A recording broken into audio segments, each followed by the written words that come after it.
હમણાં જ એક ભાઈએ ડ્રગ્સના મુદ્દા ઉઠાવ્યા. પાપથી ગમે તે હોય, કોઈ પણ વ્યક્તિ ડ્રગ્સના મુદ્દે લડશે, દારૂના મુદ્દે લડશે, દરેક સમાજના મુદ્દે લડશે, ખેડૂતોના મુદ્દે લડશે. અમે કોંગ્રેસને કહું છું, તમારા જેવા ખદડા અમે નથી. અમે જિગ્નેશ મેવાણી જાહેરમાં સમર્થન કરીએ છીએ. જે દિવસે આમ આદમી પાર્ટીએ ખેડૂતોએ બોટાદમાં ગયા હતા, બોટાદમાં કરદા બંધ કરાવ્યા.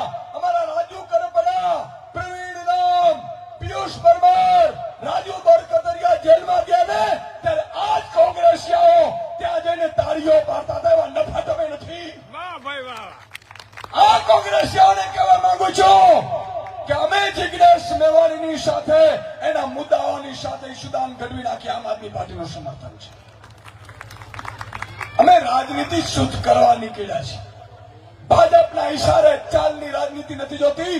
અમને મોત પસંદ છે, પણ અમારા પ્રજાના સોદા ક્યારેય પસંદ નથી. આવી રીતે હોય. તમને યાદ છે કે નથી ભાઈ?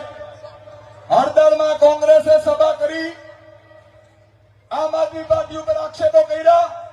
જે લોકો જેલમાં ગયા છે મિત્રો, જેલમાં દિવાળી કરી છે આ નફત નેતાઓ કોંગ્રેસના, જે ભાજપના ઈશારે ચાલે છે, એ લોકોએ આમ આદમી પાર્ટી ખેડૂતો ઉપર આરોપ મૂક્યા. જે ખેડૂતો સાહેબ જેલમાં ગયા છે.